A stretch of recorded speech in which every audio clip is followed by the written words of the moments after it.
উত্তরবঙ্গ উন্নয়ন দপ্তরের আর্থানুকূল্যে নবনির্মিত এক রাস্তার উদ্বোধন হয়ে গেল মোথাবাড়ি বিধানসভার উত্তর লক্ষ্মীপুর গ্রাম পঞ্চায়েত এলাকায়। শনিবার ফিতে কেটে ও ফলক উন্মোচন করে রাস্তার আনুষ্ঠানিক উদ্বোধন করলেন উত্তরবঙ্গ উন্নয়ন দপ্তর ও সেচ জলপথ দপ্তরের প্রতিমন্ত্রী সাবিনা ইয়াসমিন। তিনি ছাড়া উপস্থিত ছিলেন জেলা পরিষদ সদস্য সারিকা খাতুন, পঞ্চায়েত সমিতির সভাপতি অঞ্জলি মণ্ডল, উত্তর লক্ষ্মীপুর গ্রাম পঞ্চায়েতের প্রধান যশোদা মণ্ডল, গ্রাম পঞ্চায়েত সদস্য সেনাউল হক সহ অন্যান্যরা।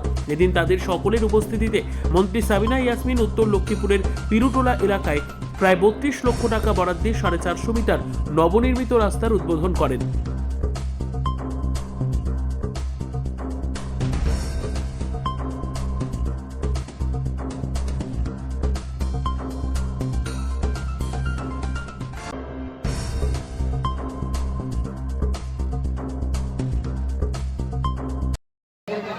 বাংলার মুখ্যমন্ত্রী শ্রীমতী মমতা ব্যানার্জিকে ওনার আশীর্বাদের হাত আমাদের মাথার উপর রয়েছে বলে আমি আমার উত্তরবঙ্গ উন্নয়ন দপ্তর থেকে 400 মিটার রাস্তার উদ্বোধন আমরা করলাম। পিরুটোলা মসজিদ হইতে হাকিম শেখের বাড়ি পর্যন্ত উত্তর লক্ষ্মীপুর গ্রাম পঞ্চায়েতের খানপাড়া বুথে এই রাস্তাটির আমরা উদ্বোধন করলাম এবং এই রাস্তাতে হওয়াতে মানুষের অনেক সুবিধা হবে।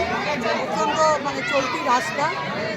এই রাস্তাকে উদ্বোধনকে কেন্দ্র করে আমাদের মাঝে উপস্থিত আছে আমাদের সভাপতি, জেলা পরিষদ প্রধান, মেম্বার সহ সকলের উপস্থিতিতে আমরা এই রাস্তার শুভ উদ্বোধন করলাম।